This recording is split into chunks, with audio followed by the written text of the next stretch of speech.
Ini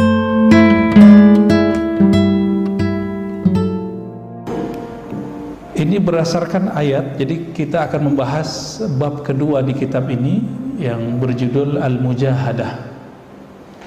Jadi ada jihad, ada mujahadah. Apa bedanya? Kalau jihad itu berjuang secara fisik. Kalau mujahadah, dia bermula dari dalam diri, tapi berefek kepada fisik. Maka mujahadah itu ada proses kerohanian ketika orang berjuang, sama-sama artinya berjuang.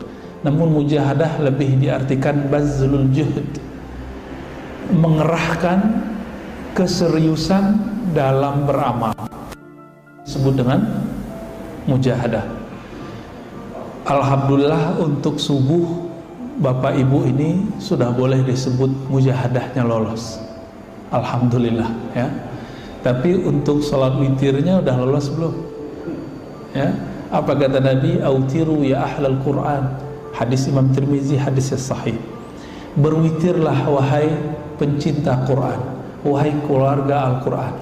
Apakah kita termasuk keluarga Al-Quran? Maka dilihat dari istiqomah berwitir. Maka salah satu ciri pencinta Al-Quran pasti dia salat witir. Kata Abu Hurairah radhiyallahu ta'ala anhu, awsani khalili, aku diwasiatkan oleh kekasihku Nabi Muhammad sallallahu alaihi wasallam 3 hal. Salah satunya adalah tidak tidur kecuali dalam witir, atau berniat untuk witir. Nah, witir minimal 1 rakaat, kalau bisa 2+1, kalau bisa 11 rakaat. Nah, namun kuantitas tidaklah penting, yang penting adalah kualitas yang kontinu. Walaupun cuma 1 rakaat, 3 rakaat, tapi Bapak kerjakan setiap hari, setiap malam, sudah menjadi kekasih Allah. Innallaha witrun yuhibbul witra.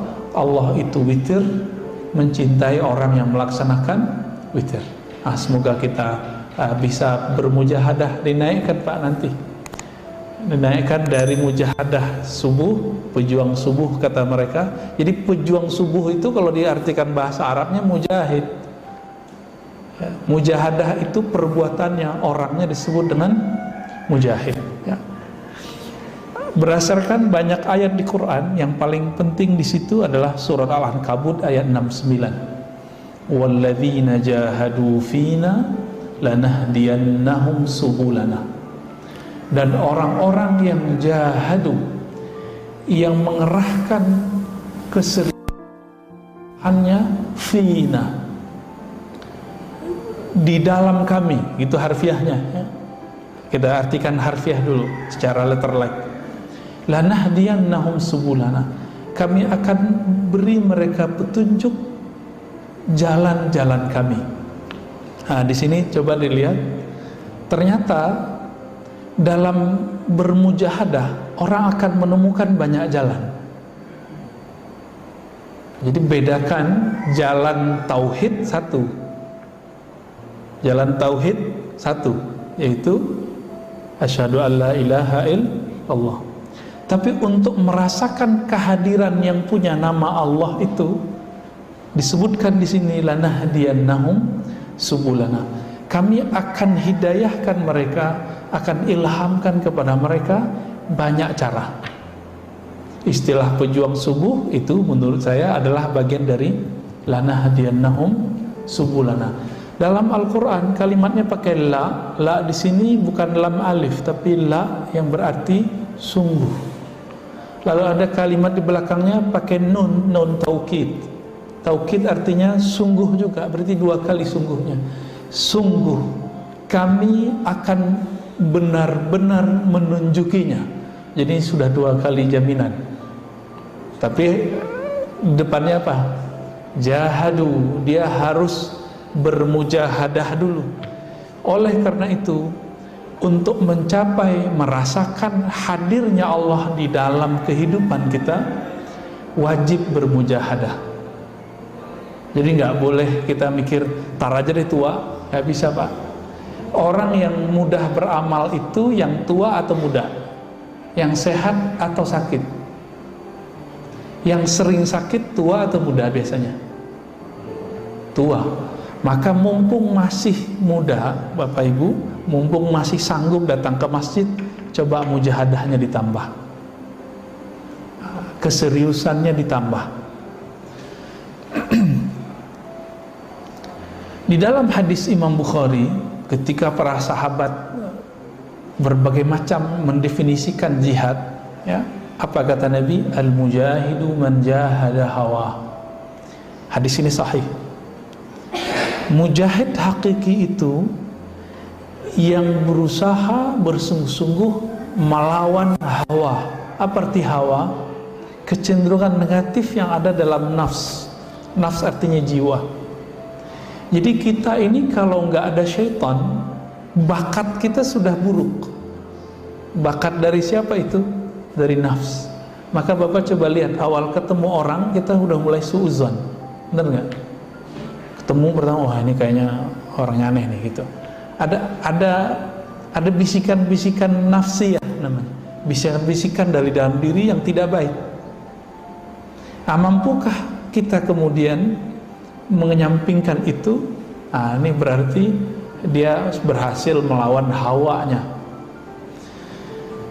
Hawanya badan kalau sudah letih ngapain? Tidur. Kalau sudah malam ya tidur. Puncaknya ngantuk itu jam 2, jam 3, benar nggak? Itu kalau kita bangun, walaupun misalnya buang air kecil, mohon maaf, kita pengen tidur lagi, saking dinginnya. Maka hawanya badan ini pengen tidur. Waman jahada, di situ orang yang sanggup melawan keinginan tidurnya, lalu menyisihkan waktu sejenak 15 menit, 10 menit untuk bersama Allah Subhanahu wa ta'ala. Ini orang kalau bisa mengalahkan dirinya, baru bisa dia mengalahkan musuh yang fisik. Sekarang kan terbalik, orang baru ngaji tentang Islam langsung belajar jihad, padahal dia belum belajar mujahadah. Tahajudnya belum jalan, mau jihad ke laut, Pak, ya. Orang belum istiqomah dalam berjamaah, belum istiqomah ngaji, terus diajak jihad, nanti mati konyol. Jihad melawan emosi. Ali bin Abi Thalib dalam riwayat yang sahih, itu ketika bertarung itu beliau hampir nggak pernah kalah. Ketika beliau itu hendak mau menebas leher si musuh, beliau itu nunggu orangnya bersyahadat apa enggak. Ternyata orang itu meludahi Ali bin Abi Thalib. Awalnya beliau ingin menebas leher orang ini karena dia menghujat Allah. Tapi ketika orang ini meludahi Ali bin Abi Thalib, beliau merasa tersinggung, egonya kena. Tapi di situ beliau kemudian mampu melawan jihad hawanya. Kalau dia menebas orang ini karena tersinggung oleh ludahan, maka itu bukan jihad fisabilillah. Maka Ali bin Abi Thalib sudah lolos jihad fillah, baru dia benar jihad fisabilillah. Sekarang mohon maaf, orang-orang yang barusan ditangkap itu, yang mereka berniat ingin katanya jihad di negeri kita, Pak, ngebom, udah latihan ya di daerah mana kemarin, Jawa Tengah ya, nyewa rumah lalu mereka latihan jihad. Nah ini kita juga bertanya sama mereka, ente mau jihad apa? Negeri kita walaupun seburuk-buruk negeri ini, pemimpinnya masih muslim. Walaupun sebagian besar Bapak mungkin nggak nyoblosnya, termasuk saya misalnya nggak nyoblos, tapi masih muslim toh. Wakilnya masih kiai, Pak. Tapi yang paling mereka benci siapa? Dan itu emang dari sononya, Pak, dari ISIS, Daesh bahasa Arabnya. ISIS ini yang paling mereka benci itu syurtoh, bahasa Arabnya. Syurtoh artinya polisi, karena polisi itulah yang nangkap-nangkapin mereka. Akhirnya perjuangannya karena merasa dizolimi, karena emosi dizolimi, bukan karena ingin menegakkan agama Allah Subhanahu wa Ta'ala. Nah, ini yang tidak benar. Islam masuk ke negeri ini sudah dicatat dan diakui oleh ulama Al-Azhar, ulama Yaman, ulama-ulama dari mana-mana. Masuknya bukan lewat jalur perang, tapi masuknya dengan jihad qalbiyah ini, jihad nafsiyah. Jadi para ulama ketika masuk ke negeri kita, mereka nggak pakai pedang, Pak. Tapi mereka mengalahkan egonya, berbaur dengan masyarakat, lambat laun Islam Indonesia tumbuh. Maka nggak usah khawatir, negeri kita Islamnya nggak akan cepat hilang. Kenapa? Karena masuknya nggak lewat perang, masuknya lewat budaya.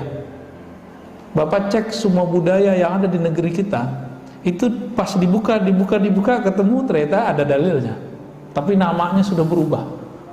Nah, saya penelitiannya tentang itu lumayan lama ya, sampai kita kaget-kaget yang dulu kita anggap ini budaya Hindu ternyata hadis Nabi Sallallahu Alaihi Wasallam. Kembali ke sini. Jadi apa arti dari mujahadah? Mujahadah itu kesungguhan seorang hamba melawan dorongan dirinya untuk melakukan keburukan. Itu level 1 sebenarnya. Ada lagi jihad yang versi kedua,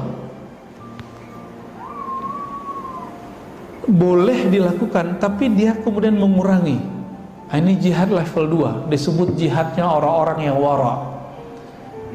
Ya, apa kata Nabi? La yablughul 'abdu, tidaklah sampai seorang hamba ya kepada apa? Kepada ketakwaan, hatta yada'a, sehingga ia meninggalkan ma la ba'sa bih, hal-hal yang secara hukum halal. Kenapa? Khawatir terjebak kepada yang tidak halal. Maka yang makruh-makruh itu ditinggalkan. Yang halal tapi menyebabkan kepada yang haram itu ditinggalkan. Nah, ini sudah naik level orangnya. Jihadnya. Nah, disinilah muncul namanya jihad kalam. Kita ngomong sembarang ngomong boleh, tapi kalau nggak penting nggak usah ngomong. Di rumah kita mau makan nambah boleh nggak, Pak? Boleh ya. Tapi kalau mau jihad yang level 2 ini, kita kemudian berpuasa di saat orang nggak puasa, kita nggak nambah di saat orang nambah. Kita boleh aja tidur kapanpun, tapi kita kurangi tidurnya. Nah, ini sudah masuk bagian dari jihad level 2. Nah, di dalam kitab ini dikatakan bahwa jihad itu atau mujahadah itu dapat dibagi 2. Ada mujahadah orang awam.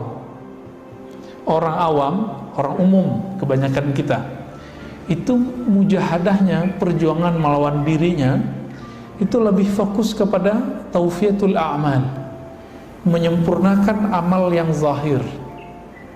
Nah, ini hati-hati, Pak. Dari dulu kita di sini nih.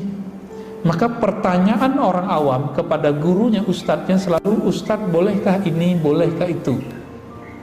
Ustadz, apa pahalanya melakukan ini? Ustadz, apa dalilnya melakukan ini?" Selalu begitu. Pahala, dosa, boleh, tidak boleh, sunnah, bid'ah, halal, haram. Ini pertanyaan orang awam. Tapi saya lihat sebagian bapak ibu ini sudah naik level rohaninya. Pertanyaannya bukan itu lagi. Bukan berarti pertanyaan yang tadi salah. Pertanyaan tadi benar untuk orang awam. Orang yang sudah berjuang melawan dirinya, kemudian dia ngaji, dia belajar, dia ingin menemukan kelezatan dalam ibadah, tapi nggak ketemu. Maka pertanyaannya bertambah. "Ustadz, bagaimana caranya khusyuk?" Nah, ini udah naik, Pak, levelnya. Sudah mulai begitu nggak, Pak, pertanyaannya? Udah mulai ya? Beneran? Kalau sudah mulai, berarti Bapak mujahadahnya sudah mulai naik. Karena mujahadah yang kedua ini disebut mujahadatul khawas. Latihan kesungguhan orang-orang yang khawas. Apa arti khawas? Orang-orang yang spesial di sisi Allah Subhanahu wa taala. Nah, disebutkan di sini mereka berjuang itu bukan sekedar menyempurnakan amal zahir, tapi tasfiyatul ahwal. Ya. Mereka mulai menyempurnakan ahwal rohani. Jadi mereka sudah mulai sadar bahwa orang itu soleh bukan dari zahirnya, tapi dari batinnya. Anak kita takut tidak sholat karena ada sapu lidi mau kita pukulin sama dia atau rotan. Itu lebih baik atau anak kita dia tiba-tiba sadar saya pengen sholat nih. Nah, mana yang lebih baik Pak? Yang sadar atau yang takut? Nah, kebanyakan kita membayangkan Allah itu menyeramkan. Allah tuh suka menyiksa, maka kita sering ngomong ke anak, ntar kamu masuk neraka loh gitu ya. Saya punya kajian, isinya kajian itu membedah kitab yang mengkritik suatu aliran. Karena kajian itu sering orang message saya dengan kalimat neraka, neraka, neraka. Ente ntar dihisap loh, ente neraka loh gitu. Jadi orang-orang awam kebanyakan membayangkan bahwa Allah itu suka nyiksa aja gitu. Padahal Bapak cek ya di Quran, Allah lebih sering menyebut Rahman Rahim atau Allah sebagai Zuntiqam. Ya, yu'adzibu man yasha, itu dikit. Ya. Mengazab siapa yang dia mau. Ayatnya gak banyak Pak. Tapi setiap surat, selain surat Bara'ah, surat 9, surat Taubah, semua dimulai dengan Rahman, Rahim. Rahman, Rahim. Maka ciri-ciri orang yang sudah mulai masuk ke mujahadatul khawas, ya, perjuangan rohaninya sudah sampai ke level yang istimewa, mereka sudah mulai mengenal bahwa diri ini, kolbu kita lebih tepatnya, itu hanya bisa baik sejauh mana dia mengenal nama-nama Allah Subhanahu wa ta'ala. Maka semoga di sini nanti, atau sudah ada ya, kajian Asmaul Husna. Semoga nanti ada khusus ustadz yang mengkaji Asmaul Husna. Kelembutan hati seseorang itu tergantung seberapa banyak nama Allah masuk ke dalam kolbunya. Jadi Bapak kalau pernah berpikir kenapa ya hati saya keras gitu, pertanyaannya sederhana, dijawab dengan sederhana. Karena kamu jarang memasukkan nama Allah ke dalam kolbumu. Kolbu itu makanannya cuma satu Pak, nggak bisa pakai yang lain. Makanan cuma nama Allah. Dalilnya surah Ar-Ra'd ayat 28. Nggak ada yang lain. Al-Anfal ayat 2. Ya, nggak ada yang lain. Hanya itu. Jadi makanannya kolbu itu hanya menyebut nama Allah. Nama Allah yang diajarkan Nabi banyak, tapi beliau memberikan ada kekhususan pada 99 nama. Orang yang membaca nama ini sebelum dia masuk surga yang hakiki, dia telah merasakan surga bau-baunya di dunia. Apa kata Nabi? Surga itu dapat dicium dari 500 am masirah, dari 500 tahun perjalanan. Maksudnya apa? Semenjak kita di dunia kita sudah bisa mencium surga. Dalilnya apa lagi setelah dalil yang ini? Ini yang Nabi katakan, idza marartum bi riyadil jannah farta'u. Jika engkau melewati kebun-kebun surga, maka petiklah. Berarti udah ada kebun surga Pak di sini. Ini kabar gembira saja. Ketika Bapak Ibu Saudara yang melakukan Allah merasa tertarik dengan kajian, dengan zikir, berarti sudah mulai mencium bau surga. Betah kalau duduk. Aslinya kita duduk lama begini betah nggak Pak? Nggak betah. Tapi kalau Bapak ini ruhnya sudah mulai mencium bau surga, maka akan mulai menikmati kebun-kebunnya. Ah, ini baru riyadul jannahnya. Riyadul jannah itu di dunia itu ada dua. Pertama ta'lim, yang kedua zikir. Zikir ini bisa ibadah-ibadah yang lain. Inilah yang dikatakan oleh Imam Syafi'i, Imam Sauri, dan imam-imam yang lain, Imam Salafus Saleh. Apa kata mereka? Kalau bukanlah karena ilmu, kalau bukanlah karena tahajud, kalau bukanlah karena majelis zikir, aku tidak memilih tinggal di dunia. Jadi mereka itu betah tinggal di bumi. Kenapa? Karena ada tahajud, ada subuh berjamaah, ada ta'lim. Nah, ini yang bikin mereka betah, Pak. Ada zikir, baik zikir sendiri atau berjamaah. Ini yang bikin betah para ulama kita dari dulu. Nah, semoga kita mewarisi kerohanian mereka. Nah, ini sudah masuk nih mujahadatul khawas, mujahadah orang-orang yang istimewa. Nah, pencirian berikutnya dari orang yang mujahadahnya sudah istimewa ini, mulai ada pergantian karakter. Karakter yang buruk berubah menjadi karakter yang baik. Nah, nanti bisa ditandain, Pak. Ketika kita berkeluarga, kita lebih banyak emosinya atau sabarnya, ya. Ada interaksi dengan pasangan, dengan anak. Nanti dicek nih, subuhnya dan kajiannya sukseskah bagi ini? Bapak nanti kalau di rumah ada hal yang nggak sesuai dengan ego kita emosi atau kita berlapang dada lalu memperbaikinya dengan baik. Ini ciri-ciri bapak ini gagal. Kalau ada masalah di rumah, itu cari kambing hitam. Masih kayak gitu nggak? Rajin sholat ke masjid. Ada berita di TV. Oh, ini karena siapa nih? Mulai nunjuk orang. Ini ciri-ciri orang belum masuk ke mujahadatul khawas. Mujahadatul khawas ini ciri-cirinya. Kalau dia seorang dai, dia seorang ulama, melihat umara salah, dia nggak kutuk, tapi dia doakan kebaikan. Bapak pernah sholat Jumat di Malaysia nggak? Di Brunei? Ada mungkin sebagian ya. Itu mereka kalau Jumatan doain pemimpin nggak? Doain keburukan atau kebaikan? Keburukan atau kebaikan? Kebaikan, Pak. Walaupun di belakang mereka ngomongin rajanya, Pak, saya tahu. Ya, di belakang pada ngomongin. Tapi mereka setiap kali khutbah itu mengaminkan. Kenapa? Ternyata mereka difahamkan oleh guru-gurunya, ulama-ulamanya. Kata Nabi, ya, jika pemimpinmu baik, maka kalian baik. Jika pemimpinmu terlaknat, kalian terlaknat. Jadi hati-hati. Kita ini boleh nggak suka pemimpin, tapi haram mendoakan laknat bagi pemimpin. Inilah akidah Ahlus Sunnah. Akidah Ahlus Sunnah melarang berontak. Bapak coba buka semua kitab akidah Ahlus Sunnah, itu tidak satu pun mengajarkan berontak. Kata Imam Salafus Saleh, Imam Tahawi, ya, apa kata beliau? Dan kami wanara, ya, kami mengatakan, memantapkan bahwa tidak boleh bagi seorang mukmin, seorang muslim keluar dari pemerintahan yang sah meskipun dia tidak suka. Maka Bapak ini dari melihat berita-berita kemarin, ya, tolong hati-hati, jaga lisannya ketika berkomentar.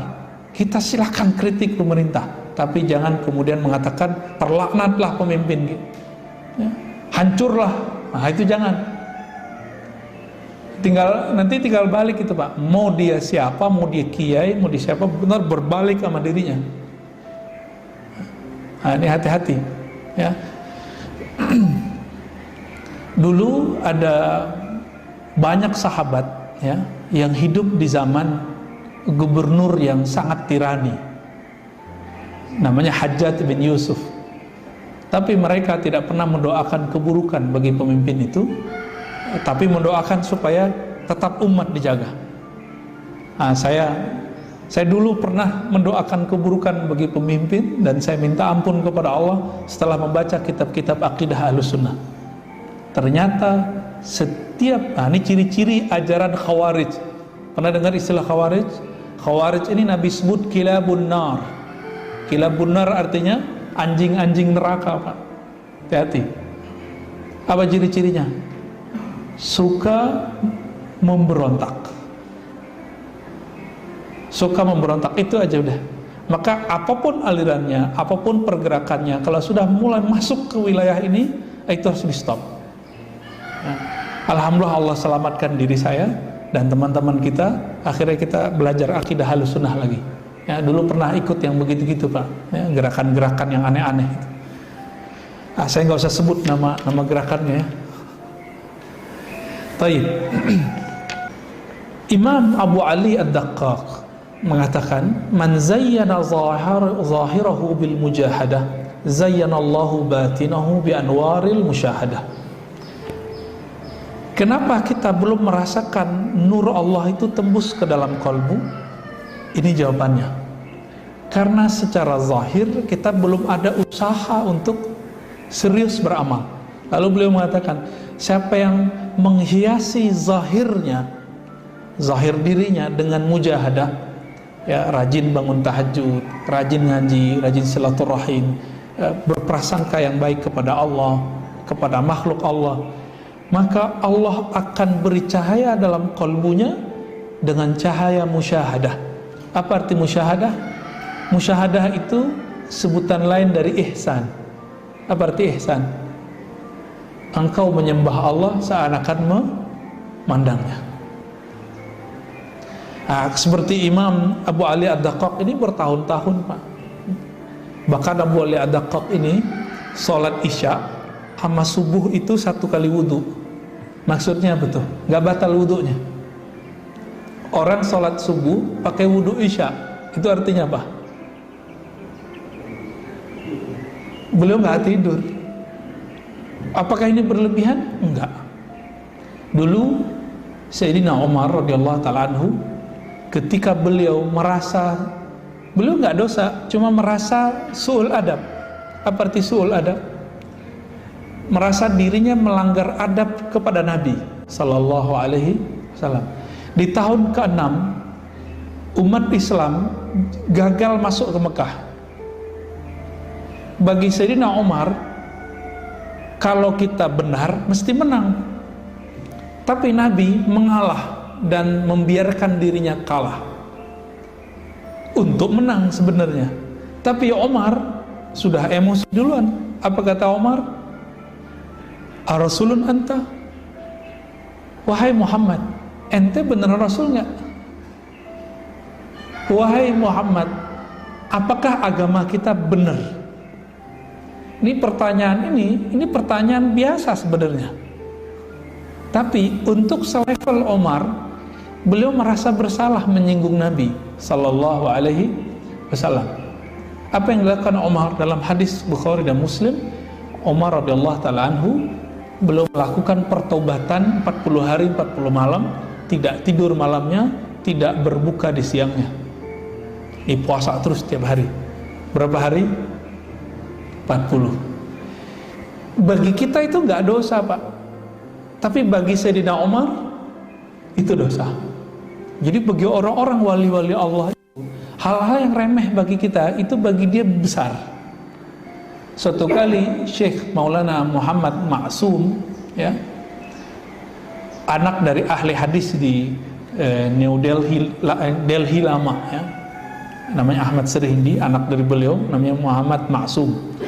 Itu beliau masuk masjid, kakinya nggak nyadar masuk pakai kaki kiri. Terus ketika beliau kakinya jatuh ke tanah, ke lantai, sadar, kok saya memasukkan kaki kiri duluan. Ketika sadar beliau langsung pingsan 3 hari nggak bangun-bangun. Kenapa? Merasa dirinya melanggar adab di hadapan Allah Subhanahu wa taala. Nah, ini hati-hati Pak ya, walaupun kentut di masjid itu nggak haram, tapi untuk adab rohani itu nggak baik. Jadi Bapak kalau mau kentut nanti keluar ya. Ya. Walaupun itu boleh, kan nggak ada dalilnya yang melarang. Anaknya Omar, Abdullah bin Omar, karena melihat ayahnya sangat tinggi adabnya, beliau ambil adab itu. Setiap musim umroh dan haji, beliau tidak berani punya penginapan di sekitar Masjidil Haram, tanah haram. Di mana beliau bikin kemah Pak? Di belakang Ji'ranah. Jadi sebelum nyampe di Mikot, walaupun cuma 1 jarak dari Mikot, beliau di situ. Ketika ditanya kenapa engkau lakukan itu, apa jawaban beliau? Aku malu di tanah haram, tanahnya Allah Subhanahu wa ta'ala. Ini beliau tahu jika bermaksiat di sana itu dilihatnya besar di sisi Allah, sedangkan di tanah luar haram itu enggak. Jadi bapak ibu ini pernah enggak umroh, terus temen kita protes, atau jangan-jangan di antara bapak ini ada yang protes sama travelnya, ya, kok hotelnya nggak sesuai dengan bayangan kita, ngamuk-ngamuk. Nah, saya sering melihat, Pak, saya bukan ustadz yang sering bawa jamaah, saya jadi jamaah terus, tapi kita sering lihat ibu-ibu kayak bapak-bapak kayak dengan egonya kemudian mengatakan hotelnya begini doang, ngomong pada depannya Masjidil Haram, masih ada jarak sekitar 500 meter, itu pun bagi dia sudah jauh. Nah, ini orang-orang ini nggak bersyukur kepada Allah SWT. Seharusnya dia bayar dam rohani, dia bayar kafaroh sendiri, banyak-banyak sedekah, ya, kurangi tidur, banyakin khataman Quran. Tapi ternyata besok tambah parah lagi, besok tambah parah lagi. Nah, ini kita lihat. Nah, Bapak Saudara makanan Allah, bagi ulama-ulama yang sudah sampai derajatnya sekasih Allah, adab yang tidak pas itu dianggap bagi mereka dosa. Nah, ini ciri-ciri bapak ini sudah mulai menapaki jalan-jalan kewalian. Apa ciri-cirinya? Menganggap hal yang ringan menurut orang awam itu berat bagi kita. Nah, seperti Sayyidina Umar, itu beliau kemudian memberikan semacam denda bagi dirinya atau sanksi bagi dirinya jika beliau salah, ya.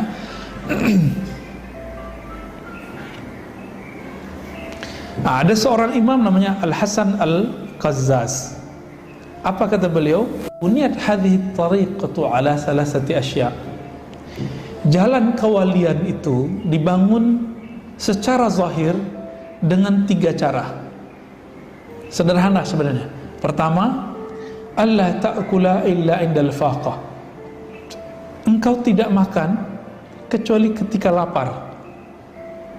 Kenapa? Dalilnya dalam hadis yang hasan, riwayat Imam Ibnu Majah. Apa kata beliau? Bahwa Nabi SAW bersabda, "Aksarun nas jaw'an yaumal qiyamah, aksaruhum syab'an fid dunya." Orang yang paling lama laparnya nanti di akhirat itu orang yang paling banyak kenyangnya waktu di dunia. Maka Bapak Ibu yang suka makan enak, udah makan enak, tapi sisain ya 3 hari selama setiap bulan puasa, mau nggak? Biar nggak disebut orang yang paling banyak lapar di akhirat. Naikin Senin, Kamis. Kita niat ya, insya Allah semoga bisa mengamalkan itu. Amin ya rabbal alamin. Ya. Ada imam-imam tertentu mengikuti kualitas rohaninya Aisyah, yang mana Nabi melarang perbuatan itu, amal itu kepada beberapa sahabat, tapi dibolehkan untuk istri-istrinya dan sahabat-sahabat tertentu. Apa itu? Puasa setiap hari. Itu amalannya Aisyah. Tapi Nabi larang untuk sahabat tertentu. Jadi Nabi itu ternyata memberikan amalan, itu ada kurikulum-kurikulumnya. A, dibolehkan ini, dilarang ini. Bapak masih ingat Abdullah bin Amr bin Al-As itu dilarang menghatamkan Quran kurang dari 3 hari. Tapi Utsman dari pagi sampai sore bisa 4 kali khatam, Pak. Berarti beda sahabat, beda tugas. Kita kebayang nggak, Pak? Dari pagi sampai sore 4 kali khatam. Udah kebayang belum? Saya belum kebayang. Tapi kalau 2 kali khatam saya udah pernah lihat ada orang melakukannya. Ada. Kalau 1 kali khatam udah terlalu banyak di Jawa. Pesantren-pesantren di Kudus, di Krapia, ya, Penandaran, pada mana namanya, yang daerah Jogja itu, ya. Itu anak-anak kecil biasa, Wonosobo. Kita kan kaget ngelihat di TV ada anak kecil hafiz. Kalau di sana tuh biasa, Pak. Anak-anak SD itu udah hafiz Quran 30 juz, bukan juz amma. Anak kita cuma hafal juz amma, kita kayaknya urusan udah bukan main. Bapak kalau mau anaknya hafiz Quran, taruh ke sana. Ya di sini banyak rumah-rumah tahfiz, tapi ya begitu-gitu aja, nggak ada yang serius. Ya, paling-paling SD itu cuma juz amma aja, atau paling cuma 5 juz. Di sana itu kondisinya memang membuat anak-anak itu jadi ahlul Quran. Mungkin ini salah satu rahasia kenapa Pulau Jawa ini kata orang banyak korupsinya, banyak maksiatnya, tapi juga banyak walinya, Pak. Ya, banyak kekasih-kekasih Allah di tanah Jawa. Mereka hafiz Quran mulai dari anak kecil sampai yang tua-tuanya, ya.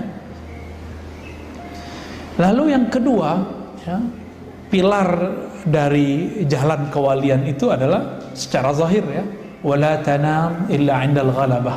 Nah, ini berat nih bagi Bapak Ibu ini. Tidak tidur kecuali ketika sangat berat. Nah, saya lagi belajar itu, Pak. Malam ini baru tidur 1 jam kita, ya. Alhamdulillah nggak ada kerasa berat, ya. Sebelum saya datang ke sini, saya tidur dulu sekitar 1 jaman kurang lah, ya, karena bangun-bangun, ya. Apakah ada perasaan nggak nyaman di badan? Awal-awal ya kayak dunia ini kebalik, tapi lama-lama jadi biasa. Para sahabat Nabi ternyata ada mereka yang cuma tidur sejam sehari, ada yang 3 jam sehari. Tapi jangan langsung dicobain ntar, Pak, ya. Nanti tiba-tiba darah tinggi, ya. Bapak kalau kurang tidur, cek darahnya nanti dianggap darah tinggi sama dokter. Ini ada tahapannya, bertahap. Kurangi dulu 1 jam. Contohnya gini, Bapak tidur jam 10, bangun jam 4. Sekarang majuin bangunnya jam 3. Alarmnya dipasang berlapis-lapis biar bangun, Pak. Awal-awalnya ngantuk, nanti berangkat kerja ngantuk. Tapi lama-lama kita akan merasakan nikmat. Oh, nikmat ya. Maksudnya apa? Ternyata nikmat di tubuh ini ada yang lebih dalam. Tubuh kita senangnya makan banyak, istirahat lama. Tapi roh kita maunya makan sedikit, tidurnya sedikit. Setiap kali Bapak ini mengurangi porsi makan, mengurangi porsi tidur, rohnya itu kayak girang. Semakin banyak kita makan, itu rohnya terpenjara oleh makanan. Nah, benarlah kata Nabi, ad-dunya sijnul mu'min. Dunia, nikmat-nikmatnya itu membuat penjara bagi seorang beriman. Nah, ruh kita terpenjara, Pak, di situ. Dan yang ketiga, wala tatakallam illa 'inda ad-darurah. Tidak berbicara kecuali penting. Maka nanti dilihat apa ciri-ciri berbicara penting. Idza a'jabakal kalam faskut. Jika kamu merasa kalammu menarik, diamlah. Jika kamu merasa, ya, kalau kita terjemahin tadi, ya, idza a'jabakal kalam, jika kalammu merasa menarik, diam. Sebaliknya, jika merasa diam itu menarik, kita merasa kayak diri kita hebat kalau kita diam. Bapak harus mulai nyapa orang. Nih coba cek, ada 2 orang ketemu, tapi tetanggaan baru ketemu, itu saling nunggu itu, Pak, saling nunggu disapa, benar nggak? Ya, pengen duluan disapa. Di saat itu orang ingin mengatakan, kalau gua nih terhormat menurut dia nih pasti disapa duluan. Nah, di saat ini muncullah kalimat ini, jika engkau merasa diammu itu berwibawa, maka berbicaralah, mulailah salam. Ya.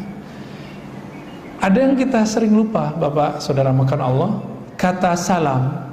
Kenapa kata assalamualaikum itu bagi Nabi itu adalah pintu pembuka cinta kasih kepada manusia. Afsus salam bainakum, ya. Tebarkan salam di antara kamu.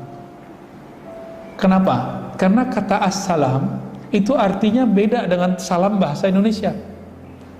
Kalau terjemahan assalamualaikum apa, Pak? Salaman atas kamu, benar gak? Ya.